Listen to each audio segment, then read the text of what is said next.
সিলেটের জৈন্তাপুর উপজেলার আসামপাড়া গ্রামের উদ্যমী যুবকদের নিয়ে গঠিত আল ইখওয়ান ইসলামী সংঘের আয়োজনে ইফতার ও দোয়া মাহফিল অনুষ্ঠিত হয়েছে। জৈন্তাপুর উপজেলার প্রতিনিধি সাইফুল ইসলাম বাবুর পাঠানো তথ্য ও ভিডিও চিত্রে বিস্তারিত। শুক্রবার ২৮শে মার্চ বৃহত্তর আসামপাড়া গ্রামের প্রায় সহস্রাধিক মুসল্লিদের উপস্থিতিতে আসামপাড়া হাফিজিয়া মাদ্রাসা মাঠে এই ইফতার ও দোয়া মাহফিল অনুষ্ঠিত হয়।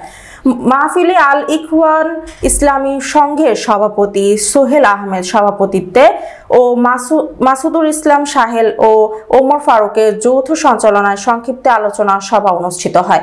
এতে আমন্ত্রিত অতিথি হিসেবে বক্তব্য রাখেন জৈন্তাপুর উপজেলা বিএনপির সাধারণ সম্পাদক আব্দুল হাফিজ, ১ নং নিজ পার্ট ইউনিয়ন পরিষদের চেয়ারম্যান ইমতাজ আলী, ২ নং জৈন্তাপুর ইউনিয়ন পরিষদের সাবেক চেয়ারম্যান হাজী আলমগীর হোসেন, জৈন্তাপুর বিয়াম ডাক্তার কুদরতুল্লাহ স্কুলের প্রধান শিক্ষক আবু সুফিয়ান বিলাল। পরে ইফতার পূর্বে দেশ ও সমগ্র মুসলিম উম্মার শান্তি কামনা করে এবং বৃহত্তর আসামপাড়ার সকল প্রয়াত ব্যক্তিদের রুহের মাগফিরাত কামনা করে মোনাজাত অনুষ্ঠিত হয়।